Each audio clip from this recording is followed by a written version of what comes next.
Hi guys, আকৌ এটা নতুন ভিডিঅ'লৈ মই ৰিহান আহিলোঁ। এইটো 2025 চনৰ অৰুণাচলৰ 2 নম্বৰটো ভিডিঅ'। আজি আকৌ এবাৰ আহিলোঁ, আহিয়ে গল্ডেন পেগোডাৰ ভিতৰত। পৰিৱেশটো খুবেই ঠাণ্ডা, মানুহ যথেষ্ট আছে।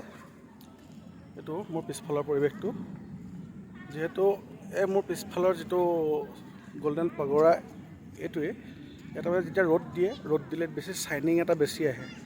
তো আজি ৰ'দ নাই, তো সেইটো কাৰণে শ্বাইনিংটো কম। ভিতৰৰ পৰিৱেশটো বহুত ধুনীয়া আছে, যথেষ্ট মানুহ আছে। মোৰ লগত যিখিনি আছে তেওঁলোক পিছফালে ফটো তোলাত ব্যস্ত। মই আহিছোঁ এইফালে অকণমান সৰুকৈ ভিডিঅ' এটা লওঁ বুলি।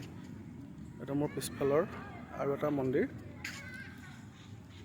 গাৰ্ডেনখন মই যোৱাবাৰ আহোঁতে ফুলখিনি প্লাণ্টেশ্যন কৰি আছিলে, কিন্তু এবাৰ ফুলখিনি সম্পূৰ্ণ হ'লগৈ। কিন্তু ভিতৰত এতিয়ালৈকে এণ্ট্ৰি দিয়া নাই। ভিতৰত অলপ ৰিন'ভেশ্যনৰ কাম এতিয়াও বাকী আছে যিহেতুকে, সেইটো কাৰণে ভিতৰলৈ এতিয়ালৈকে এণ্ট্ৰি দিয়া নাই। এইটো পিছফালৰ পৰিৱেশটো বহুত ধুনীয়া। এতিয়া ইয়াত যিমানখিনি মেইনটেইন কৰে, সিমানখিনি মেইনটেইন যদি আমাৰ অসমৰ টুৰিজম ক্ষেত্ৰখিনিতো যদি কৰি থ'লে হয়, অসমৰ যিখিনি পৰ্যটনস্থলী তাতো যদি ইমান সুন্দৰ কৰি ৰাখিলে হয়, চাগে বহুত ভাল লাগিলেহেঁতেন।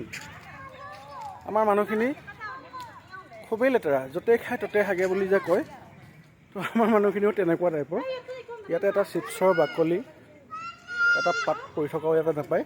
সদায় ডাষ্টবিন ইউজ কৰে তাত তেওঁলোকে, বা বাহিৰত টুৰিষ্ট আহিলেও বাহিৰত লিখা থাকে সম্পূৰ্ণ যে ইয়াতে পেকোৱা নিষেধ, বা কিবা চিপছৰ বাকলি হওক, মৰ্টনৰ বাকলি হওক, সেইবোৰ পেলোৱা নিষেধ।